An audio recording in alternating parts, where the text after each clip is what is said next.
Professor Robert J. Nicholls, who has studied coastal processes and coastal hazards and their solutions over the last 25 years. He has established an international reputation on climate change in coastal areas, especially potential impacts and adaptation responses, and has advised national governments and international organizations around the world. Please welcome Robert Nicholls to the stage. Robert.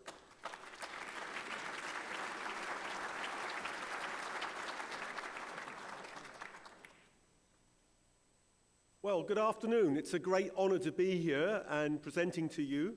And I want to sort of talk here about an issue that really is a mega challenge in the fact that it will affect so many people. You know, 10% of the world's population live below 10 meters elevation, and many more people live close to the coastline. So this will affect huge numbers of people potentially. And so in that scale, it's a mega challenge. To kind of give you a plan, I first of all want to say, well, what is sea level change and what is sea level rise? Really to set the context and what are the consequences of these changes so we can understand why we need to adapt. Then how can we actually respond to sea level rise, focusing on this issue of adaptation and some concluding thoughts about the problem and where we go. And pointing out really, this is quite a sort of a messy problem that in a sense we'll have to keep on working on into the future. Now, Hurricane Matthew's been in the news, obviously still out there today, really, in that now I think an extratropical storm. And I make a point, I'm not actually going to talk very much about Hurricane Matthew. That's a short-term extreme event. It produced very large rises in sea level and storm surge during the event, but I'm going to be talking about changes over longer timescales. This interacts with hurricanes, so I'll come back to Matthew, but I'm not going to focus particularly on Matthew during this talk. So what is sea level change? And going to Fernando Beach, which is actually in Jacksonville, Florida, this is data from NOAA, just looking at from 1900. So these are observations, 1900 up until today. And you can see that according to this data, sea level has been rising at 2.08 millimeters per year since about the beginning of the 20th century. Or I prefer to think about it more in terms of per century. So it rose 20 centimeters over the 20th century is the kind of key point, because who cares about 2 millimeters of change, but this is accumulating, and that's the key point. So 20 centimeters are about 8 inches of change, which is a significant change, and it's going to keep on going. If we go on to another point around the US, let's go to Norfolk, Virginia. We actually see a somewhat different rate, 4.5 or 4.6 millimeters per year. So, well, that's strange. I thought sea level was the same everywhere. Well, actually, when you start to look at tide gauges, which is how this data is measured, you start to realize that sea level is varying from place to place. And if we go on to Grand Isle, Louisiana, in the Mississippi Delta, you can see it's 9 millimeters per year, or essentially 90 centimeters per century today. Again, remember, these are observations, and I think you'll be aware that Louisiana is quite a flat place, so therefore this is a pretty significant change when you're living in coastal Louisiana. And lastly, sort of Juneau, Alaska, well, actually here, sea level is falling. Well, what's going on here? Falling very fast. Well, the key point is that we're dealing with sea level coming from a number of different kinds of components, and we're dealing with the land rising or falling and the rise and fall of the ocean. And this is relative sea level rise. So from a point of view of somebody living there, you don't really care whether the land is sinking or the sea is rising. That's still a problem for you. And bringing this on, you can actually bring together a sort of perspective of the US coast, and you can see that sea level is rising very fast in this area of Louisiana and East Texas. The land is sinking. Florida is about 1 to 3 millimeters per year. Move up into the mid-Atlantic, it's a bit higher. And Alaska, you can see that sort of sea level is, in general terms, falling. Although, again, there's variability. So there's a key point that whenever you're going to think about sea level, you've got to take into account this sort of local context. If we go globally, so go beyond the United States, you can see exactly the same kinds of trends. that Sydney is showing a small rise in sea level. Helsinki is showing a fall, very much like Juneau, Alaska. These areas were loaded with ice and they're bouncing back from processes that happened thousands of years ago. New York, sea level's rising a bit more than Sydney, about 3 millimeters per year. This is Grand Isle, we've already looked at that one. Here's actually Bangkok in Thailand, and you can actually see the rate changes with time. So what's that going on? Well, actually, this is groundwater extraction. It's a delta. They start pumping water out in about the 1960s and 70s, and the land starts to sink much more rapidly. So it's a human-induced substance, which we'll say more about. And then in Japan, there's an event here with an earthquake, so you have a step change. So it brings home the point when we're talking about, we're dealing from an engineering point of view with understanding relative sea level, and it's got different components. We spend a lot of time talking about the global component, and that's very important, and that's really increasing ocean volume linked to climate change.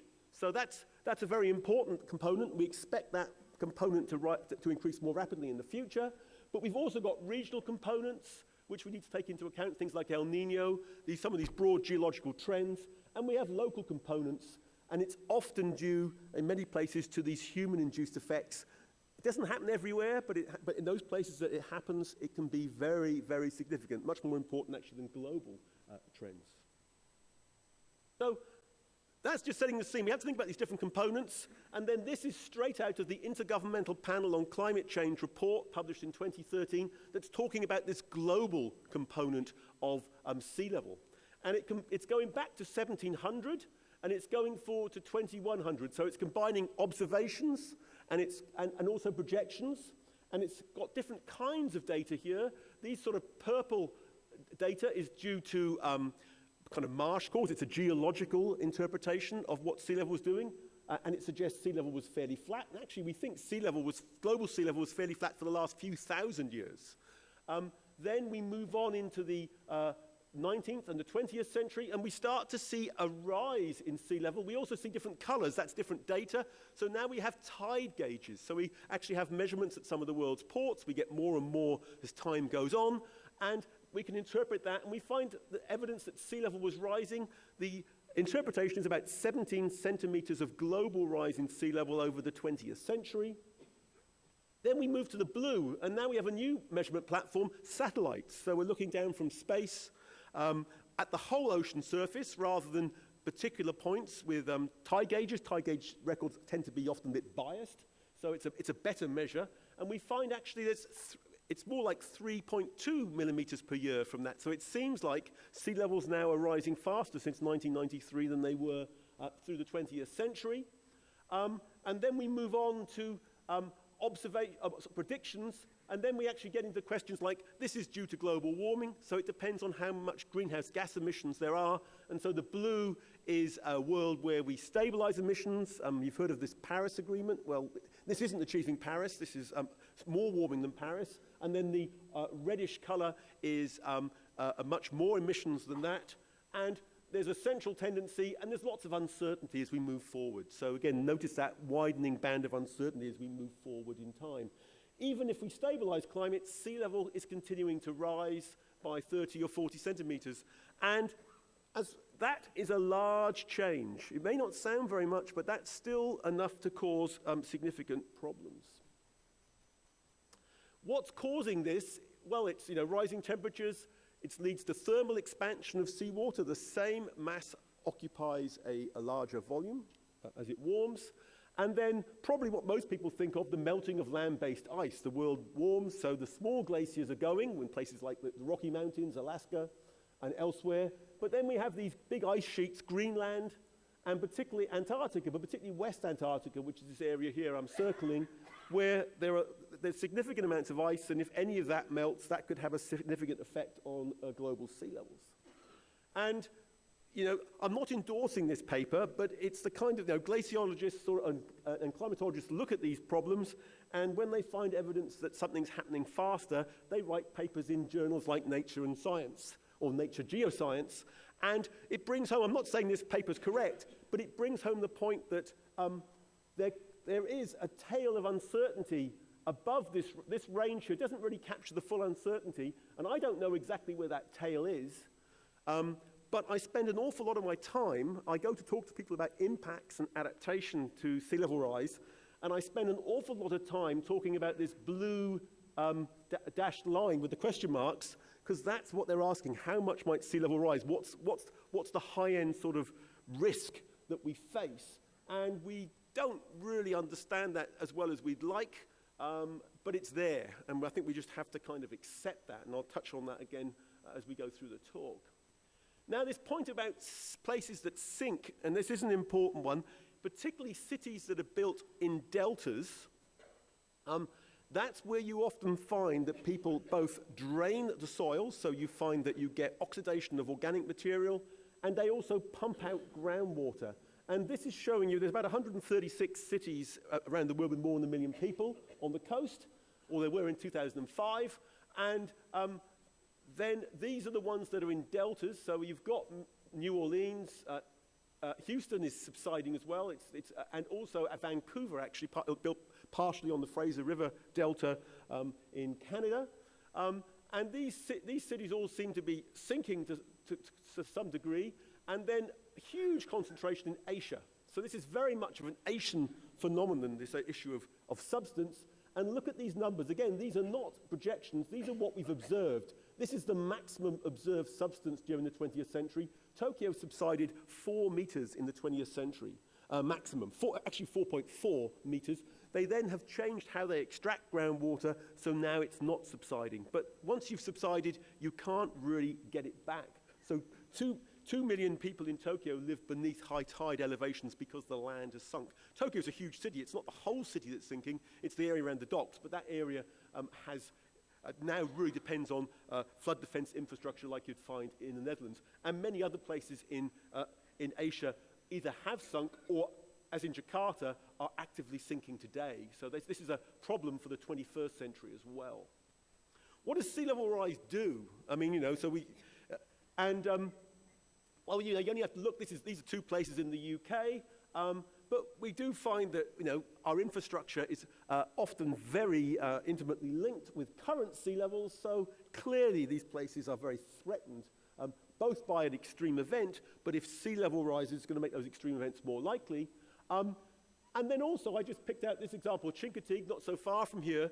We often have things like our national seashores, or national wildlife refuges. This is Astig Island here, the town of Chincoteague behind. These have been purchased to be preserved, but unfortunately we know from our evidence from sort of geology that these barrier islands move with sea level rise. So how are you going to have the interplay between this town and the barrier islands? And actually we have various NASA bases, so relevant to the first talk, sitting on the landward shore here. So there are some interesting questions here about how you manage your coastlines at a big scale from a kind of public policy perspective. Looking at the effects of sea level, there's kind of, I think, 5 major physical effects. The obvious one is inundation, flooding, and storm damage. As the sea rises, a smaller extreme event will cause the same water level and damage, and that can be, let's go back. That can be due to surges or to river flow. We have things like wetlands that are intimately linked, coastal wetlands that are intimately linked, mangroves and coral reefs to current sea levels, so they will be impacted. Erosion of soft morphology and saltwater intrusion and higher water tables.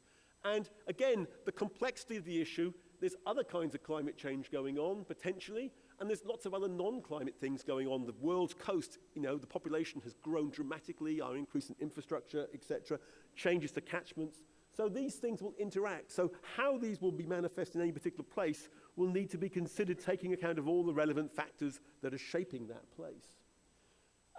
Just looking at the manifestations, I mean, in the US, you're certainly seeing the effects of sea level rise in terms of increased frequency of nuisance flooding. This picture here is from Annapolis, if you don't know where that, if you can't see it.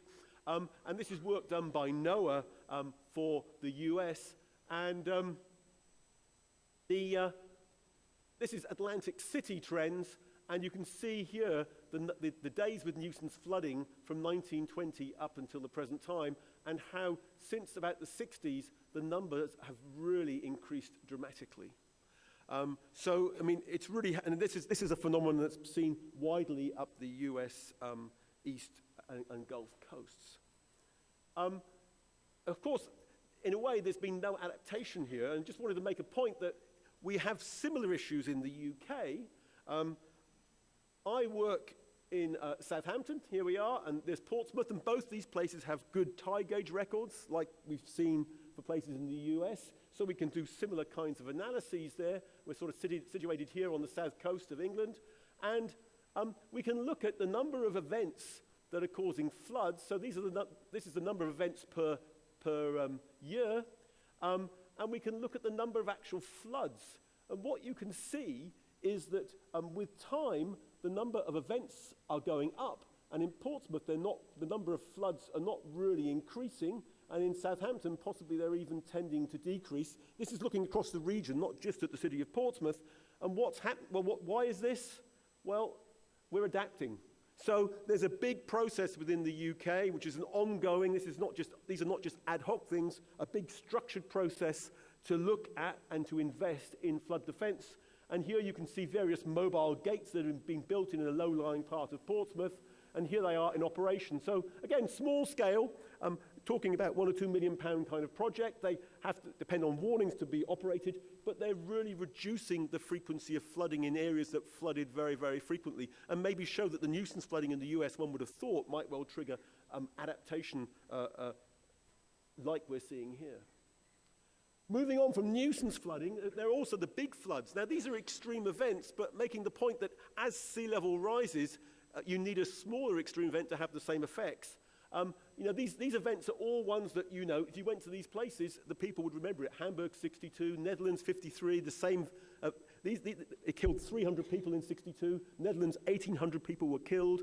In Britain, 300-odd people died in the same event. New Orleans and New York, I don't think I need to really remind you, this audience, of those. And then Hurricane Matthew, I mean, so again, there's the question, if we look at this kind of picture that's appeared on the news a few times in the last few days during the passage of Hurricane Matthew, you wonder what would this event have been like in 1900 when sea levels were about 20 centimeters lower? Well, obviously most of these buildings weren't there, so this place is changing in more ways. It's not just sea level rising. Clearly, there's a massive amount of investment in infrastructure and development in the coast in that period. And then looking forward, if we thought to, say, 2100 and we had half a meter or a meter rise in sea level, the increased damage that might result if exactly the same weather pattern was realized and everything else being the same. That's talking about extreme events. Also, then, if you look at places like the Netherlands, it's a place which, as I think probably most of you are aware, large areas are below high tide level. That's what, NAP, this is actually below the national datum, below sea level, and even larger areas are below high tide level.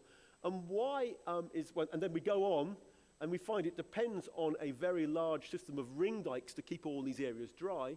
Now, many of these areas are actually former seabed around here, but lots of these areas here are actually old sort of swamps that were drained for agriculture. And the key point about the Netherlands is it's evolved due to relative sea level rise and subsidence and oxidation of peat and land claims. So the Netherlands, this hasn't seen a rise in the ocean, it's seen a drop in land levels.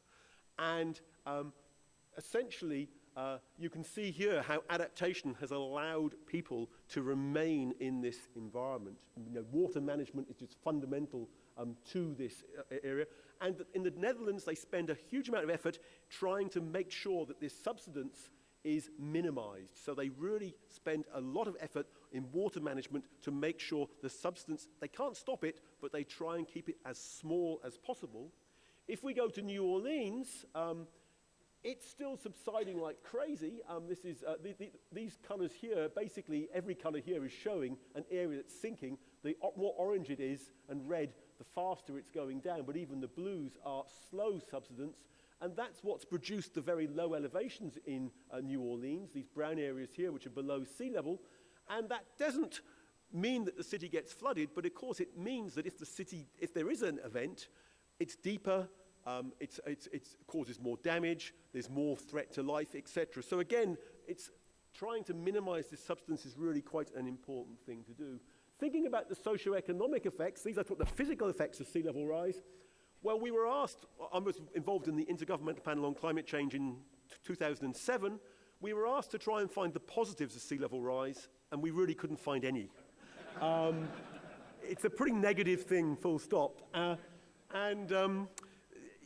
know, and you go through even some people like John Englander in his book, High Tide on Main Street, he's argued there might be a major fall in land values if people start to understand what sea level rise might actually mean, which is, I'm not sure I agree with him, but it's an interesting thesis. I think probably adaptation for valuable areas will adapt, if, you know, again, but it's going to come down to kind of economic kinds of questions.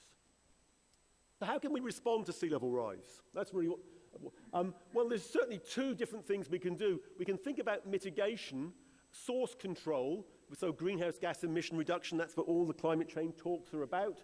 Also, this human-induced subsidence, we should also be trying to minimize that. That's not a global problem, but for those places that are subsiding, that would be something that's smart to do if you can do it. And then adaptation to change behavior. We can end up looking like the Netherlands, but there's lots of different decisions that we can make about how we behave that can reduce the risks of sea level rise impacts. One just picture on this point of mitigation, which is worth noting. I sort of showed this to you before, but this is another way of looking at it. This is sea level rise, and this is temperature rise from climate models. And if we have the blue, which is a sort of high emissions future, sea level and temperature look like they're related, as you might expect, because sea level rise is a response to temperature rise. And so as temperature increases, so does sea level. If we go to the yellow, which is what was the lower rise in the picture I showed you earlier, you can see that temperature actually stabilizes about 2 degrees in these experiments, and sea level doesn't. It just keeps on rising. It doesn't rise as much, but it keeps on rising. And that's the point, that sea level has a very long time constant compared to most other climate aspects, and sea level takes thousands of years to stabilize to a new temperature. So the sea level keeps on rising. So you don't stabilize sea level, you stabilize the rate of sea level rise.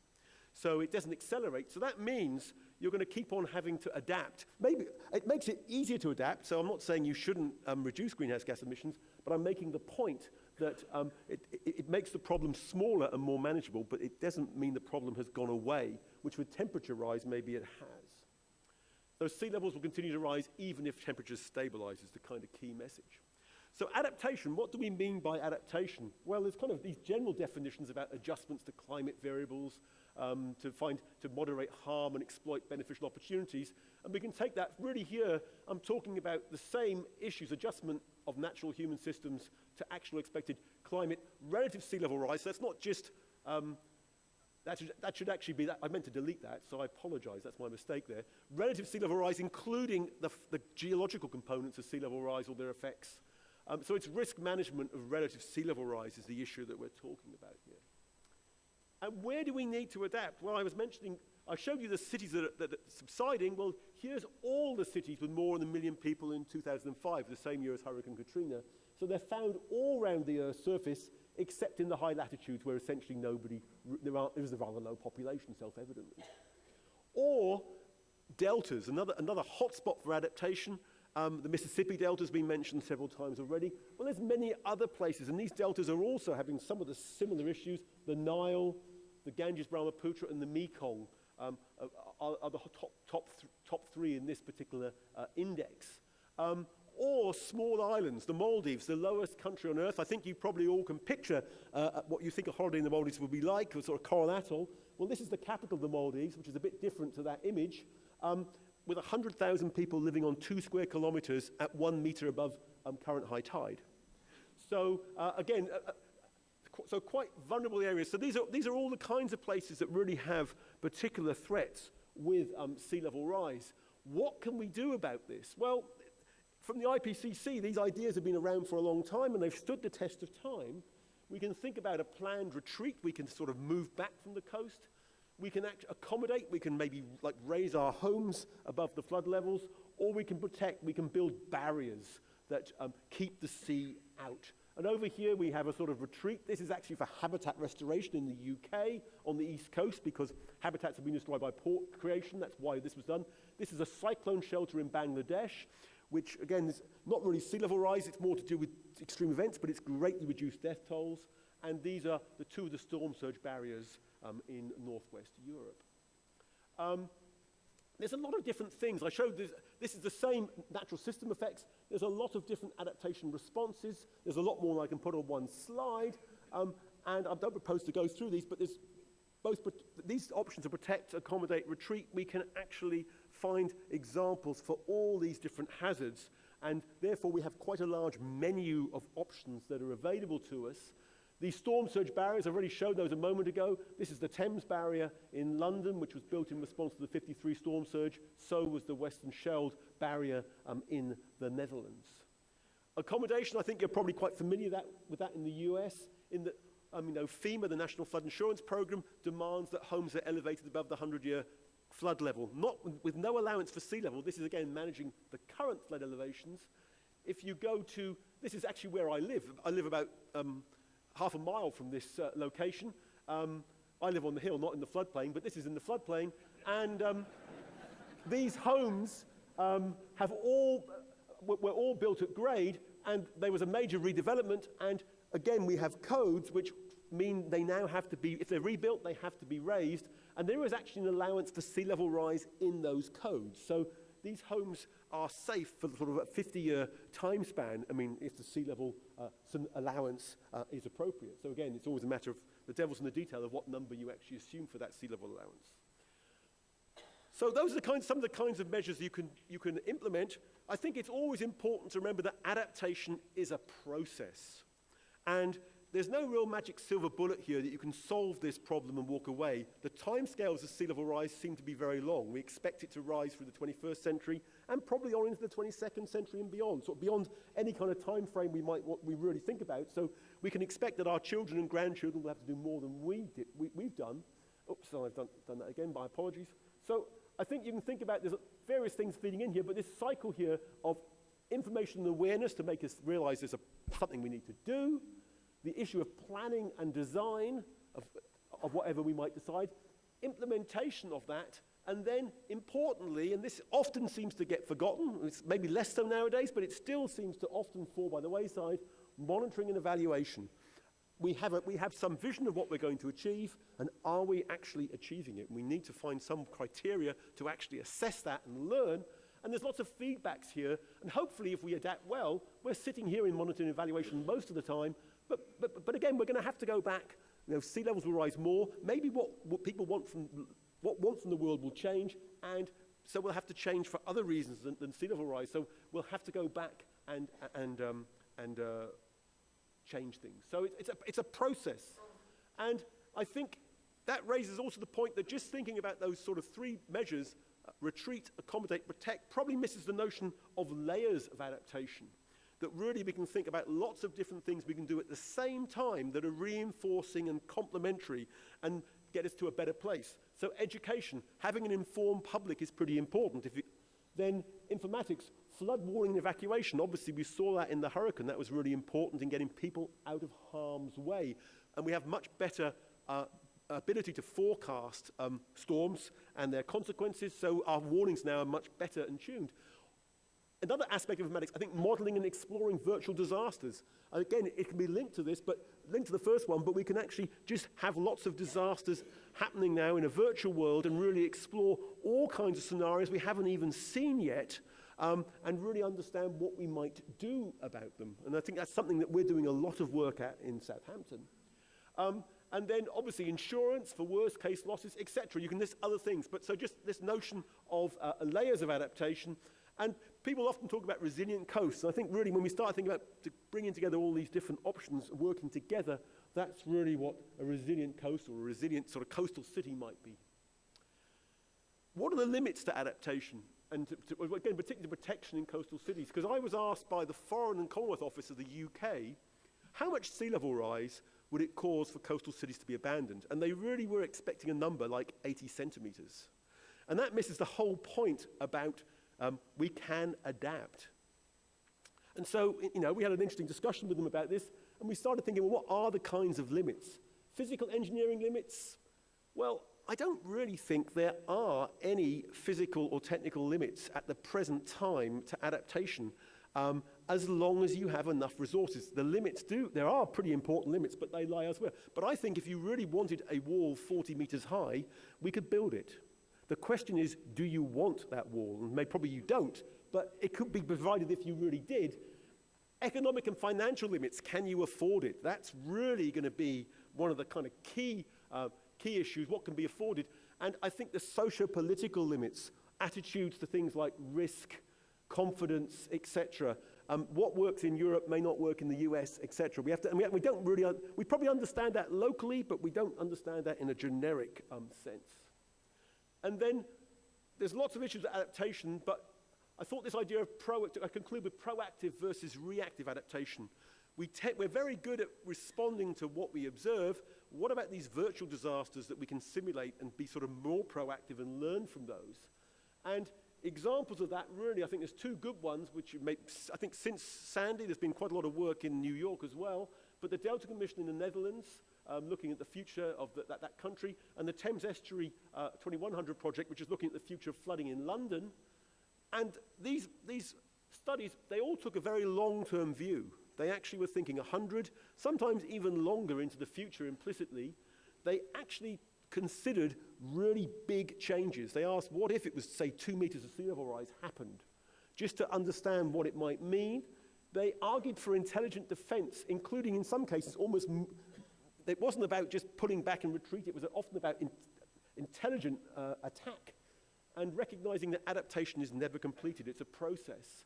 And here's the Thames barrier, sort of its 100th closure. It's meant to flood on this side, so that's part of the design. It's the upstream, you can see the tower blocks, that's Canary Wharf, so that's the area it's protecting. And these are the number of closures with time. Again, the number of closures are going up. 2013-14 was a really lot of closures, but we expected these, when it was designed, these increased closures were expected because sea levels are rising, so we more frequently reach the water level that triggers a closure. And the Thames barrier is part of a big system of defenses in that the barrier sits here in London, and there's 337 kilometers of downstream defenses, and there's lots of other barriers and gates, none so sophisticated, that need to be closed if a flood's coming. So it's part of a big piece of infrastructure. So to upgrade is not just the Thames barrier, it's the whole system that you need to think about. And when you think about that, you could many people were saying, should we raise it all now? And you can go through, well, we've got climate change, sea level rise is a risk. We've also got more people and property. This area is attracting a lot of development, and the infrastructure is wearing out. So we have to invest in the flood defense infrastructure just to maintain the present standard. So we can do a big adaptation today and keep those risk levels low, or we can think about a more adaptive approach, which is what the Thames Estuary 2100 project thought about, where we have a number of steps, and those steps we can maybe learn. If sea level rises fast, we have to do them quickly. If it rises slow, maybe we can wait, and we don't over and we don't under adapt. And to appraise that, they looked at a number of different options, and these are sort of shown here, not in time, but in sea level space. So this is 1, 2, 3, 4 meters of rise in extreme sea levels, and you can see there's quite a few things you can do for small amounts of sea level. Note that at some point, either there's a new barrage. That's the only thing you can do. Of course, there is another option, abandon London, but that wasn't considered. But there is that option is always there when you're doing this kind of assessment. And the numbers that people are working to, this is what's expected by 2100. This is the worst case by 2100. So it looks like we're working in this space of the wide array of options, and the current expectation of the route through this is an adaptation pathway that will be followed depending on the rate of sea level rise, is that. But of course it can be changed. This costs £15 million just to develop this kind of picture, but it means that you can form decisions that will be billions of pounds of investment. So, concluding remarks. Well, I think sea level has been happening. I hope you've seen that. And it's already caused impacts. I mean, the amounts of change we've seen, I think we'd argue must have had quite significant effects, but they're very poorly quantified because lots of other things have changed. So we can't really say, so it's more of a qualitative statement. We can't really put it against the other things that have changed, but they must be significant. And this is going to continue and likely be much more severe in the coming decades due to the fact that, it's due to the issue of climate change, as well as intensifying human use of the coastal zone. There'll be more of us there and more stuff. So adaptation to this challenges, in this sort of mega challenge, is a process that needs to be linked to wider coastal management. Nobody's worried just about sea level rise. You want a coast you want to live in, so you're trying to think about all these things. So you need to link it to the wider management issues. Many adaptation options are available, and you can think about putting them together into reinforcing bundles, consistent with the idea of resilient coasts. But there is a major challenge, I think, in being proactive rather than reactive. And how do we deploy all our technical knowledge and understanding in a joined-up manner? We still tend to move towards that reactive approach. And I'd certainly say planning studies similar to the T2100 project I showed you in London, for all coastal cities around the world would be, and other threatened locations would be one route to maybe explore that, not doing it everywhere, but in those areas where it really matters, adaptation matters. And if you ignore sea level rise, it will come back to bite you. Thank you very much.